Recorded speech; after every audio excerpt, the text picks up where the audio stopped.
from 1 Corinthians 13.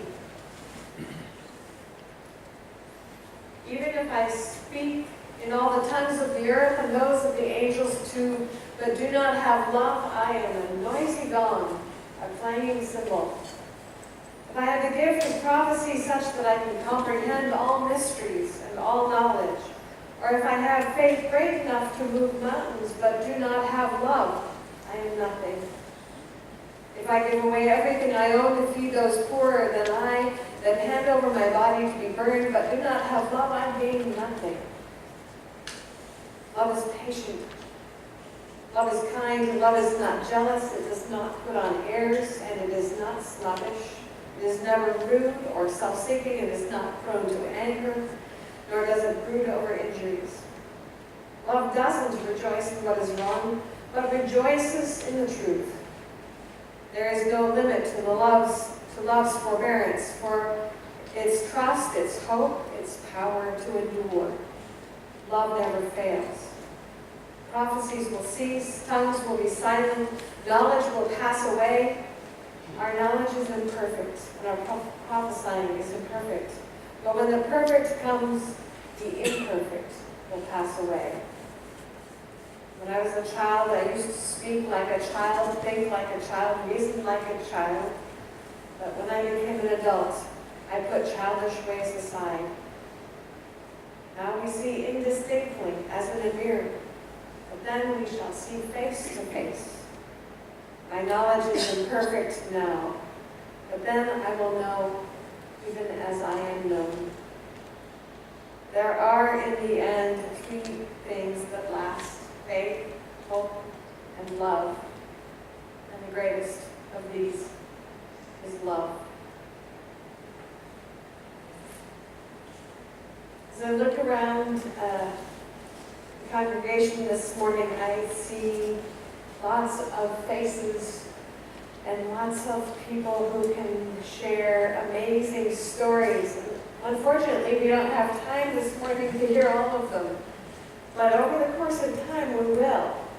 So I'm going to invite, I have invited some folks to share short stories with you today to celebrate the radical hospitality and inclusion that this community of St. Francis has been to Tucson, to our annual conference, and to the Methodist Church as a whole. To celebrate where we've been and to kind of see where we're at and look toward the future about what possibilities there might be. So, and all of this, all of what we're talking about, all of our stories are stories that are rooted and grounded in love. That's why I wanted to have that as a theme. So, I'm going to set the table, let others bring the word, and knowing that there are so many other stories, and I invite you over the next few months to tell your stories. So, I've asked Kay Bowman to come first, and there's a stool here for anybody who's going to come up and wants to sit down, and you can do that. I think this will work fine for me. Okay. I'm already loud, but this should be okay. So I'm Kay Bauman. I'm the mother of 4 daughters. I'm a grandmother. I'm a member of St. Francis now, this time for 4.5 years. But previously was a member from 1979 to 1992 when I lived here in Tucson. I'm also a widow for 33 plus years now. My husband Jim's name is on the trees back there. And it's a blessing to me when I came back that some of you knew my husband Jim. And so that just makes me feel welcome again here at St. Francis. Because Any new people in my life now, 33 years, they didn't know Jim. I'm also a retired family practice physician, and it's partly from this side of me that I'm going to tell you some of my reconciliation stories. So when I said that I was a member of St. Francis from 1979 to 1992, you can figure out that that was the very beginning of our movement at St. Francis toward reconciliation. And I have to admit to you all, I was a leader in that movement. Judy's looking at me and smiling because she remembers the retreat that we had one time that she came to, that a friend of mine, Lavina, and I did, called Meeting Our Lesbian Sisters Halfway. And it was an overnight retreat in our celebration hall, and people actually in those days left the church because of that retreat. That wasn't even part of my little speech here, but I just have to remember that. When I first became a physician and acted as a physician, I knew that my role in life was to work with underserved communities. And my first job as a doc was up in the Phoenix area in Avondale, working in migrant health care. So I did that for 4 years, and then I moved to South Texas, where I didn't fit, and Jim and I only stayed there a year, but also doing migrant health care. And then we came back to Arizona, but came to Tucson, because of course it's much nicer than Phoenix, and started our job at El Rio, so working in the neighborhood health center. And then I actually worked for a clinic that existed then called TIA, Traditional Indian Alliance, working with urban Indians that were not welcome to get health care on the res, but were still welcome to get free health care because of our original treaty with our Native American population. But then I actually was in private practice for a very short time, but I always had a lot of gay and lesbian friends. And so I just welcomed them into my life, and my reputation in the community became a safe doctor to go to if you're gay or lesbian, because you could be yourself. And I actually looked at that in a way as an underserved population. For example, and this is a little bit crude, but I know of lesbian patients, friends of mine, that would go to their doctor, and the doctor would say, well, are you sexually active? Yes. Well, are you on birth control? No, I don't really need it. How come? You know, does your boyfriend have a vasectomy? You know, and just overwhelming, and not understanding when it's your doc. So I, again, realized that the people knew me in the community, that they could be themselves when they came to see me. About a third of my patient population at that time, well, I eventually was recruited to the university, so I was faculty at the university. And about a third of my patient population at that time was gay or lesbian or bi. At that time, I had transgender patients actually, but we didn't include the TG in the GLTB, you know, as we do now. But AIDS came along, and I had to become an AIDS doc. So I was one of the first 3 major AIDS docs in southern Arizona, and I was acting in Arizona under the governor's task force for AIDS, and on a lot of national committees, and did a lot of AIDS education and teaching, mostly of healthcare professionals at that time. So now there's a couple of stories. One of my favorites that is just a sort of a tender story is one of my patients was a teenage boy, and he had not yet come out to his parents, high school kid, and he said, you know, Dr. Baum, can I bring my parents in and come out to them when you're in the clinic with me? I said, sure, that's a good idea. And I had a million books that I gave to people. One of them was even called Coming Out to Your Parents. But, so we did that. His father was a police officer, and somehow I had that prejudice. I think it made it a little harder for him to do that. But here they were, and he came out to his parents, and his mom's first reaction was, oh, well then you have AIDS. And he said, or I said, I don't remember which of us said, he's not even sexually active yet. you can't have AIDS. She said, well then how do you know you're gay? And I said, think back. Didn't you know in 3rd or 4th or 5th grade who you had crushes on, who you wanted to hang out with? Long before you even perhaps knew about or thought about sex, you knew who you really were attracted to, even as a little kid. And she just sort of looked at me like, you know. So that was very instructive, I think, to the parents. And of course, I knew even back then that being gay or lesbian or bi is how you're made. It's not a choice. It's who you are and how you were created. And one more little quickie story. All of us AIDS docs, we had a lot of training nationally and everything, and we were all warned at the beginning of the epidemic to expect people to leave our practice because they would know that there would be AIDS patients in our waiting room and they might catch it. Because everyone was afraid of that disease at the beginning. And so one day here in Tucson, I was seeing a lady, and I wasn't gray haired then, but she was. And I thought, she said, Dr. Bauman, didn't I just see you on TV the other night talking about AIDS? And I said, yeah, I was the chairman of the ad hoc AIDS committee for the University Medical Center and did a lot of this kind of stuff. And I said, yeah, that was me. And of course, you know what I'm expecting. I'm expecting her to say she wants to find another doc. And she said, Dr. Bauman, thank you. My grandson is gay, and I'm so glad there's somebody out there for him.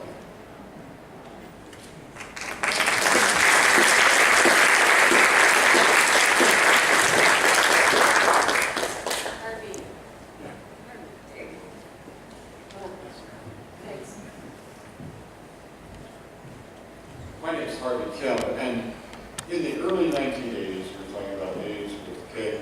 In the early 1980s, my cousin died.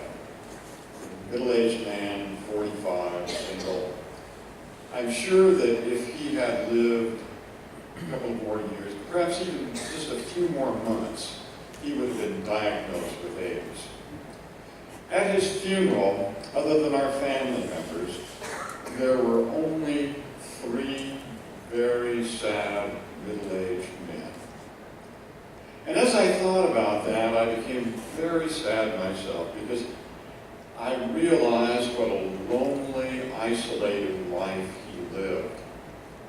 And what was really more poignant was that I was serving a congregation, I'd been serving a congregation for 5 years that probably was no more than 10 or 15 minutes from his home. And I'd often invited him when we'd have family gatherings to come over and see us or come over to church. But I'm sure that the reason he didn't was because he understood the church in a peculiar way, I shouldn't say peculiar, perhaps unanimous way back in those days, as being a place, if he were to come, he would be persecuted, he would be maltreated by the people, he would be rejected from the community. They would perhaps, if they loved him, really try to get him and cure him. Remember that? Remember those times? Yes. And yet here was this wonderful congregation in which there were gay and lesbian people, there were bisexual individuals. As a matter of fact, when one of the bisexual women divorced her husband and went off to live with her lesbian lover, there was more concern about the break of that relationship, just as there would be in any couple that was going through a divorce.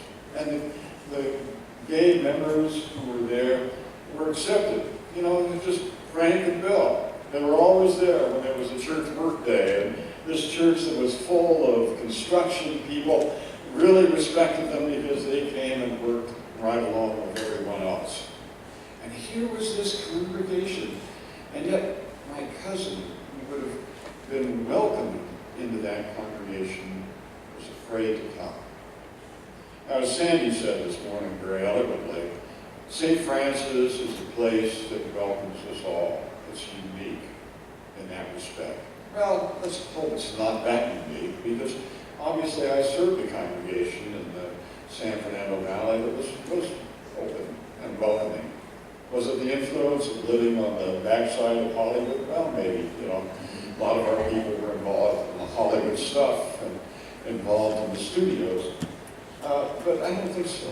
I think it was that they got it. Mary read 1 Corinthians 13 this morning, and I promise I won't preach. This is just about the end.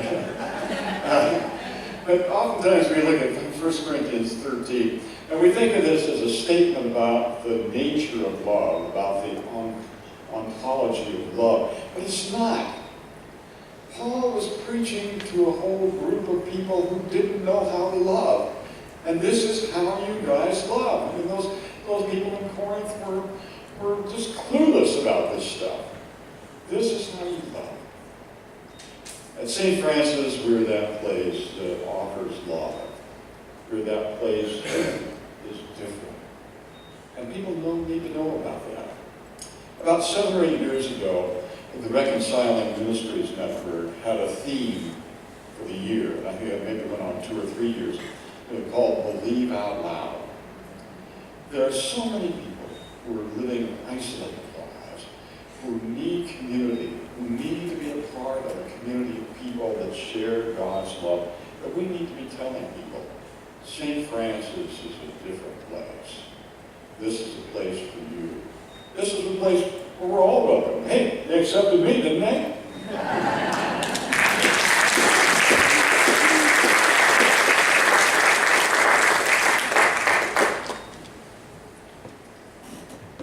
I hadn't planned on saying anything, but I want to just say briefly, I'm Susan Morgan, for those of you who don't know me, that I arrived at St. Francis 20 years ago this week as associate pastor, and I came from a situation in Omaha where we were going through a church split over providing marriage ceremony for a lesbian couple. And so I came to St. Francis pretty wounded from that experience, and also pretty closeted. I was very, very fearful as a United Methodist clergy. I didn't feel like I could be open just with trusted people. So I came in that way and was very much embraced by this congregation. Of course, I mean, it's just who St. Francis in the Foothills is.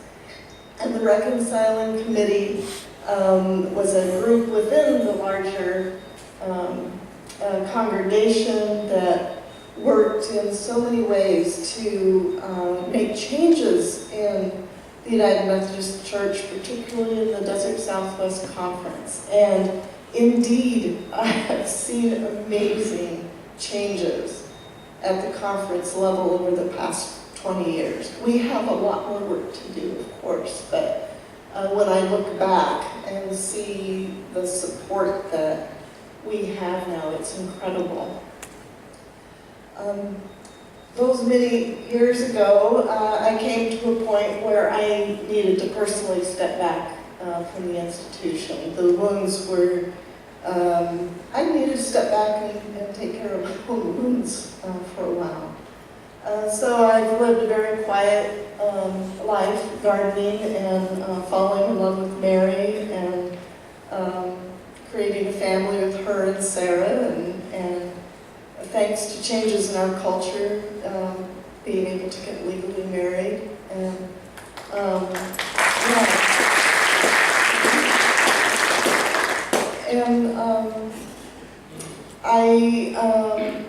the United Methodist Church is really struggling right now. I think it's lost its sense of its true self.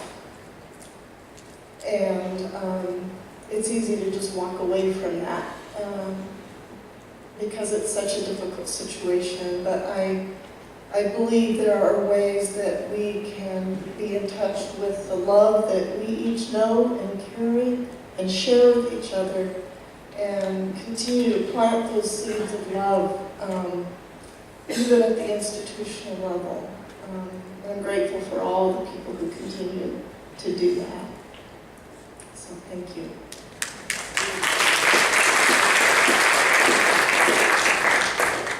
Reverend Cynthia Langston Kirk isn't able to be here, but she asked me to read this for her. We are called to love. No one is the same as us in looks, beliefs, experiences, or gifts within hearts, minds, and souls. Thank God for the differences that can enrich the world, each of us, and deepen our understanding. Christ calls us to love and care in tender, considerate ways, in bold and courageous ways, in life-enriching ways. Christ calls us to love those who are similar to us and those who are not, those who believe in comparable ways to us and those who do not, those who give their love, energy, and resources for others, those who inspire us to such kindred giving. Today and every day, we think of particular people we are called to love. Those whose gender orientation does not match their bodies at birth. Those whose gender orientation is far broader than what we may have learned as youth or even as adults. Those who are often mistreated, dismissed, and abused because of their gender orientation. Help us, loving one, to work diligently toward no one receiving repugnant words and harmful actions because of their gender. Let us listen to and love transgender and gender non-specific people whose hearts and lives have much to teach us.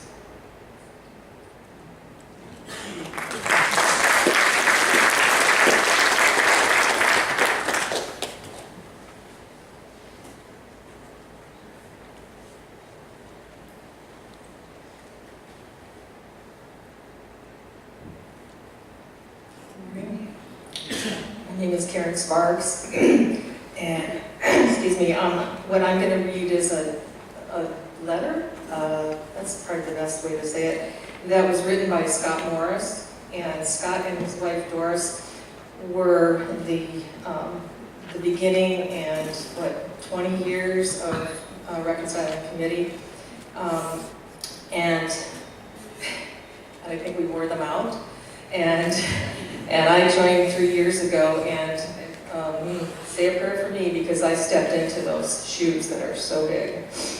Okay, this is from Scott. When we moved to Tucson from New York City in 1988, Doris and I had never heard of St. Francis in the Foothills. We also did not know about reconciling congregations. In particular, we had no knowledge that St. Francis in the Foothills had just become one of the first 40 reconciling congregations in the country. That blew me away. That is something I had no idea. We returned from 7 years in Singapore and Indonesia in 1979 to discover that several people with whom we had worked for many years had come out as gay or lesbian.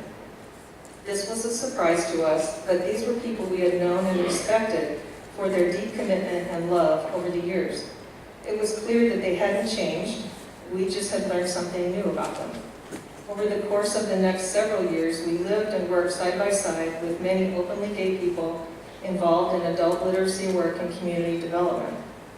This was a time and place where many LGBTQ people felt safer to reveal their sexual orientation or gender identity. Then our lesbian friend's brother died of AIDS, and so did other friends and co-workers in New York City. As we spent more time in this new environment, we developed new deep friendships and learned about gay friends who had been rejected by their parents, gay parents who had been rejected by their children, and couples that divorced when one of the people disclosed that he had been hiding the fact that he was gay. The force of the focus of this pain seemed to be centered in family relationships. Soon after moving to Tucson, we met the parents of a lesbian daughter who led us to PFLAG. Again, the focus of people's pain seemed to be centered in the family. Around the same time, we were led to St. Francis by our daughter's friend. As we continued to attend services at St. Francis, we learned about reconciling and the network of reconciling congregations, both in the United Methodist Church and beyond. As we learned that there is another focus of pain for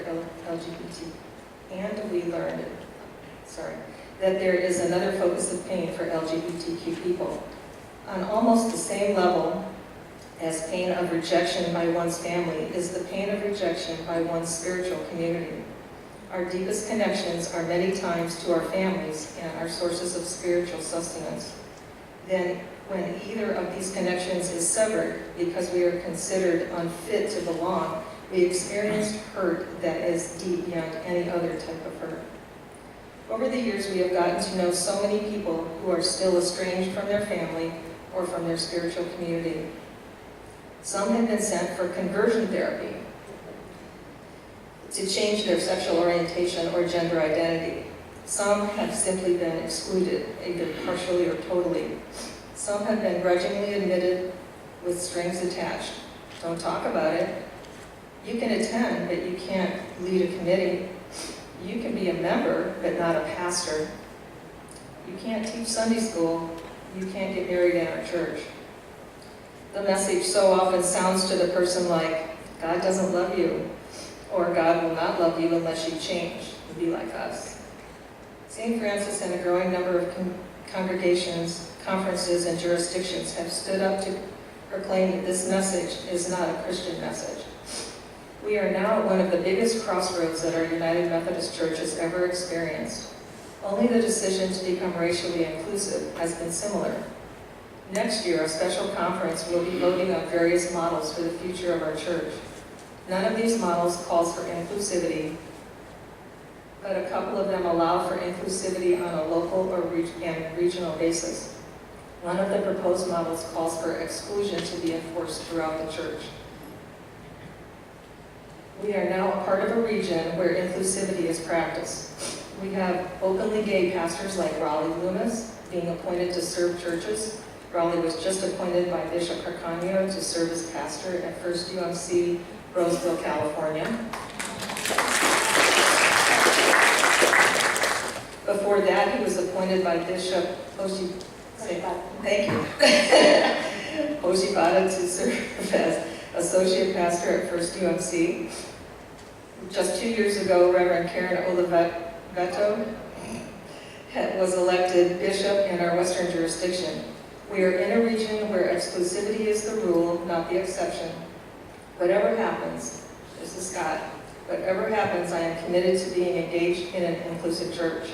If the inclusivity is only local and regional, I am willing to keep working toward the day when inclusivity is universal. But I will never again be part of a church that does not include LGBTQ people at every level.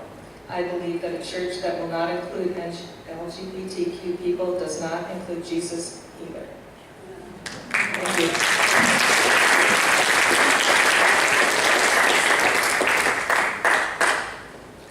So the hope of reconciliation. We have stories of hope, of reconciliation. I see Robbie here, who has been at the forefront of the work here at St. Francis and in the annual conference. I've witnessed the work that St. Francis folk have done at annual conference year after year after year. You know, dozens of people going and sitting down at tables and telling stories and telling their stories. I've heard of Carol's story when St. Francis was given the award a year or so ago. I heard your story, and this is inspiring. Kay's story, Scott's story, Raleigh's story, Susan's story, my story. I mean, we all have stories, and that is how things change. I'm fully convinced that we have been able to change our culture because of brave souls who started telling their story and people realize that LGBTQ plus people are their friends, their neighbors, their mothers, their fathers, their siblings, their teachers, their pastors. And they realize that love is love, is love, is love. That is the hope of reconciliation. And St. Francis spoke, there's so much to celebrate. There's much to celebrate in our annual conference, but as I've told people, when I actually came out to my fellow clergy in one of our clergy gatherings 2 years ago, and it was really scary, but I received a standing ovation. I was floored. Did that happen without all of you, all of your hard work? No. Would it have happened if we hadn't all been able to share our stories? No. So there is hope in reconciliation now. Every time we make a step forward, we have made a step forward, but there's always more yet to be done. And there's a specially called General Conference in February. Commission on the Way Forward has been working on something for 2 years at the call of the General Conference 2016 and the Council of Bishops. And boy, there's a lot. There's one major plan that is the plan that is put forward, but the other plans that were kind of developed along the way are going to be part of the report, and there's people who want to bring some of those other things to the fore, and so there's a lot of maneuvering that's happening. I think over the next few months, we can work to put things in newsletters and maybe hold some gatherings here at St. Francis so we can outline what's going on so that you can be aware and figure out what your part in helping move things forward is. It's the perfect, always going on Methodist, one of the things that John Wesley talked about was always going on to perfection. And we're never there. We expect to get there, but it's a continuing process. But we all need to keep telling our stories. We all need to keep working. It's never done. And all the things that we move forward, there's always going to be somebody or some group that's going to try to pull us back. We have to keep moving forward, and it takes all of us. So we're not there yet. We're on the road. We're getting there. We're making a difference, and you can see the difference that this congregation has made in the community, in individual lives, and throughout our denomination. I want to close with this prayer. Because, like I said, we're just scratching the surface. We're a little over time right now. Thank you for your patience. But the stories are worth telling, they're worth hearing, and worth sharing beyond. And Elizabeth Fingers passed this along to me. It's a prayer by Carlo Corretto. And so I invite you to pray with me. How baffling you are, O Church, and yet how I love you. How you have made me suffer, and yet how much I owe you. I would like to see you destroyed, and yet I need your presence. You have given me so much scandal, and yet you have made me understand what sanctity is. I have seen nothing in the world more devoted to obscurity, more compromised, more false, and yet I have touched nothing more pure, more generous, or more beautiful. How often I have wanted to shut the doors of my soul in your face, and how often I have prayed to die safely in your arms. No, I cannot free myself from you because I am you, though not completely. And besides, where would I go? Would I establish another? I would not be able to establish it without the same faults, for they are faults I carry in you. And if I did establish another, it would be my church, but not the church of Christ. I am old enough to know that I am no better than anyone else. Join with me and celebrate the hope of reconciliation. We're going to close with a circle, a song, Draw the Circle Wide. That's our job. One verse.